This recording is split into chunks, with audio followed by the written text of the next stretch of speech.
बरनी न जाई मनोहर जोरी, शोभा बहुती थोर मति मोरी।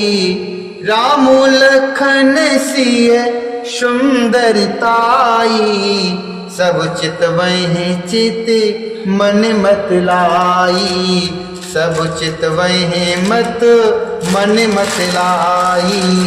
सब चित वही चित मन मत लाई। थके नार नर प्रेम प्यासे, मनहु मृगी मृगी देख दिया से। सिय समीप ग्राम तिय जाही, ऊंचत यति स्नेह सकुचाही।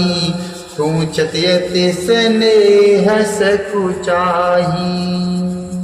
उस मनोहर जोड़ी का वर्णन नहीं किया जा सकता, क्योंकि शोभा बहुत अधिक है और मेरी बुद्धि बहुत थोड़ी है। श्री राम लक्ष्मण और सीता की सुंदरता सब लोग मन चित्त और बुद्धि तीनों को लगाकर देख रहे हैं।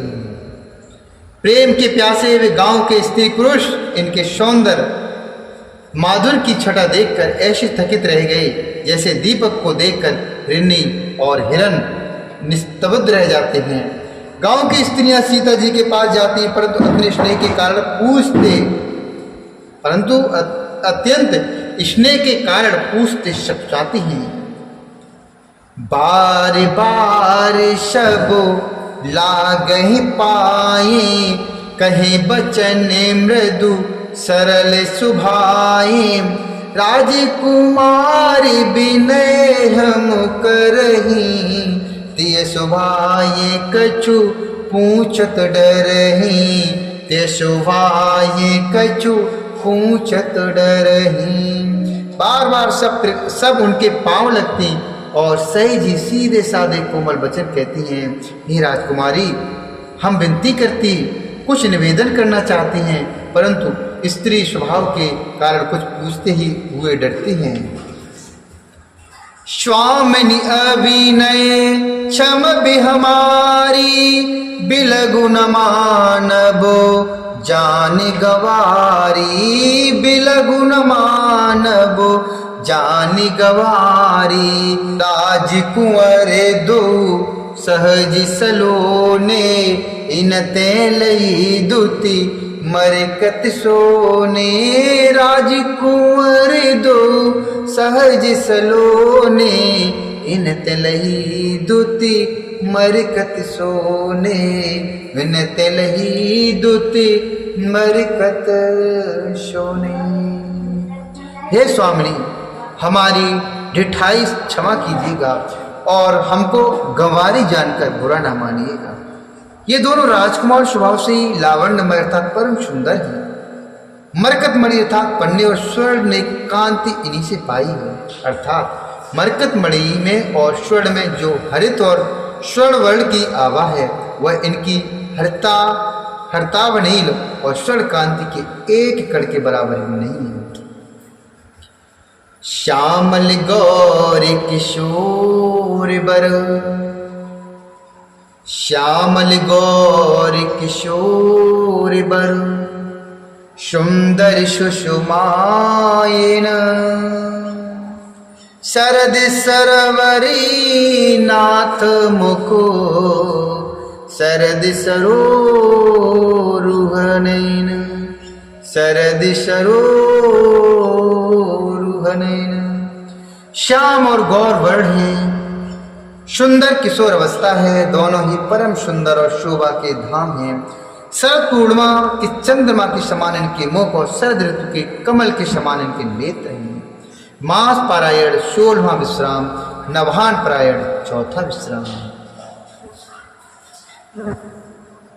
कोटि मनोज लजाव निहारे, सुमुखी कहू को आहि तुम्हारे। सुन स्नेह मई मंजुल बानी, शकुची सिय मन महु मुस्कानी।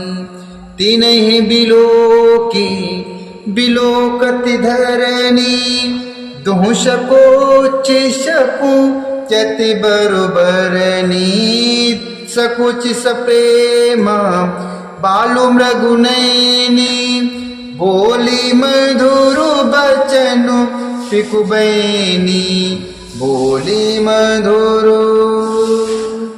बचन पिकुबैनी।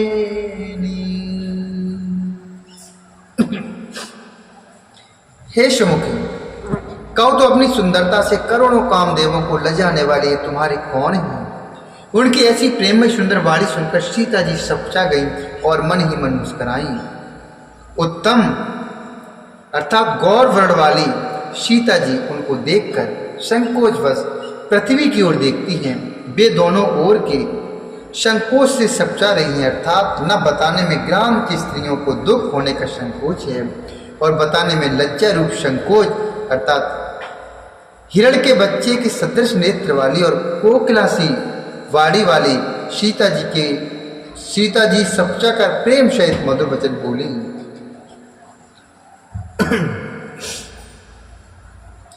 सहजी शोभाये सुभगतन गोरे नामो लखनु लघु देवर मोरे बहोरे बदनु विधु अंचल ढाकी पियतन चेतय भोह कर बाकी खंजनि मंजू तिरीछे नैननी निज पति कहे उतने सिय सैननी निज पति कहे उतने सिय सैनन भई मुदित सब ग्राम बधूटी रंकन राय राशि जनु लूटी रंकन राय राशि जनु लूटी।